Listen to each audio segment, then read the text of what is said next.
What's up, guys, gals, non-binary pals, and none of the above? This is CL returning to you with more KSL Sinnoh melee content. Today we'll be covering the battle between Tshen and Hydra. So Tshen has the team of Infernape, Blastoise, Rotom, Registeel, Nidoking, Licky, Sneasel, Tropius, and Glaceon, whereas Hydra has the roster of Gyarados, Flygon, Rotom Fan, Fortress, Blissey, Sceptile, Gallade, Skuntank, and Aggron.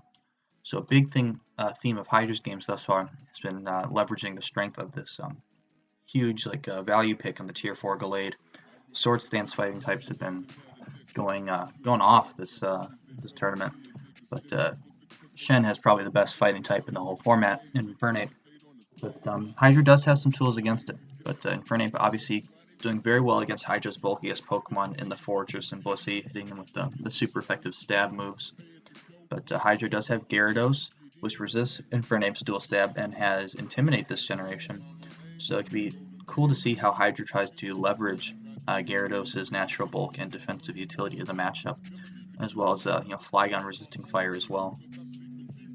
But yeah, that's the thing, is Hydra's big two offensive mons are also the ones that have the defensive responsibilities of managing Infernape, would appear in this matchup.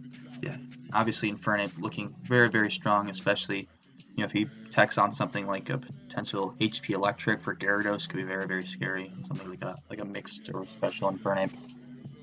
But I would expect a mixed because Close Combat is just so much of a better feeling move than Focus Blast is, especially against Blissey. Should be able to pick up the Oko and such. Alternatively, Gyarados looks good, particularly probably a bulky set is going to do best. Potentially carrying something like Substitute to match up well against things like Blastoise, Registeel, Licky that really want to status Gyarados. Flygon, Dragon Stab is very, very good this generation, and especially when you're also a ground type, it's the steals super effectively, but Registeel's not going to trade super well with Flygon the way some bulky steals can actually manage to do so. And Flygon, great speed tier in the matchup. Could definitely see potentially something like a Yachi Berry bring a Dragon Dance set. Choice Band could be great. They're really powerful U-turn. But ground is not perfect thing for him to be locked into just because of the Rotom Levitate. But still, Flygon, really strong stab. Rotom and Registeel are really lame. I don't see Tropius coming. Yeah, definitely expecting the top 3 from Hydra. Yeah, let's see. I mean, Blastoise has a pretty solid matchup as well. The grass is a Sceptile, which is not great.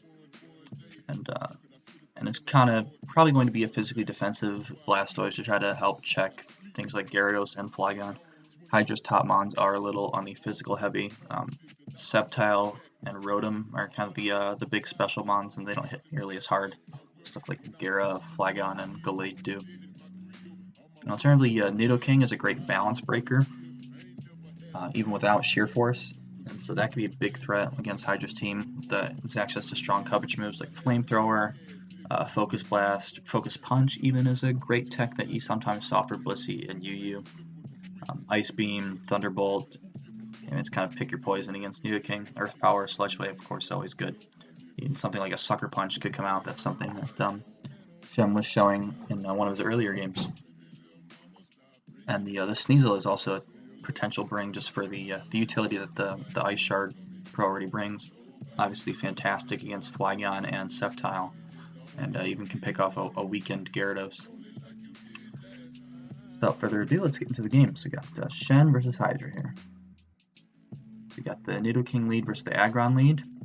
Taunt to prevent the rocks, as he just goes for Earthquake and does almost Nidoking's entire health bar.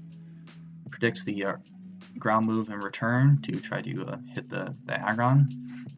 So he makes the really safe play into Flygon. No way he's clicking anything but like rocks or Earthquake there, as he's going to pick him off with the U-turn. So that is probably a little bit indicative that this is a potential choiced Flygon. So he gets up the Wisp as Aggron gets up rocks. Yeah, the Nidoking being down is a huge relief for Hydra. That thing's coverage is always scary. You never know what it's going to be capable of. So Burned Head Smash still does 25 to this Blastoise. Just does show leftovers. So yeah, predicting the Rotom, just trying to get damage off on it with the Surf. You know, the Spin Block coming in. So you see the leftovers Registeel. So he goes into the Glade on the rocks. So rocks up for both sides. But the spinner is definitely online for Tshen. You have to see Hydra says, yeah, Ice Punch is going to smack this Rotom. And Sneak is going to kill through the Cassette Berry. So nice tech from Tshen, but better tech from Hydra. So here is the likely physically defensive Blastoise. After the yeah, and he is slower than the Rotom, so he doesn't want to try to pick up that kill. So Hydra just to rest. I believe he showed that on Rotom before. It's a really interesting brain. And he has Rest Talk. So it's Rest Talk, Discharge. We don't know what the fourth move is. So you see Ice Punch. Obviously, this Rotom being Ghost this generation immune to the Seismic Toss. It's a pretty good matchup into the Registeel. Especially with the Rest Bring, that means he can't even be worn down by Toxic from Registeel. So definitely a mon Hydra kept in mind in his build. I'm not sure what Tshen's really getting out of this, but you know, there is the Fortress. Guess he probably has more PP than the Rotom does. As he brings Ape hard in on the Earthquake, that is a nice turn for Hydra, because this thing being weakened is great, especially since Blastoise isn't going to be able to get off a spin very well. So yeah, Flygon's just going to be able to kill his Blastoise. So that's great. So no spin, so Ape is very limited in how many times it can come in now. Here's the Sneasel you mentioned, how the Ice Shard was strong in the matchup, but Aggron, they thought it was just going to be a lead, but it's done more work. I tell you, there is the low kick tech. And the Vacuum Wave from the Glade. Nice tech, primarily a physical mon, but then you've got Life Orb, and your stab is 4 times super effective. You can definitely pick stuff up, so cool tech there. Close combat obviously going to obliterate this Registeel. And Vacuum Wave should pick up this Infernape. Or Shadow Sneak works too. You have double priority. It's really interesting, this Vortex Life Orb Glade. This has definitely been a highlight from Hydra. It's been making excellent use of this Pokemon in this tournament. Probably shouldn't have been tier 4 based on the exhibition he's been putting on. Probably should have been tier 3. Definitely something we overlooked, but you know, not a lot of people have Gen 4 draft experience, and none of us did, so I think we did okay. Yeah, yeah. This the sequence with the Nidoking taunting on the Aggron Earthquake was really something. Yeah, just so Tshen kind of lost his Nidoking for nothing in the opening,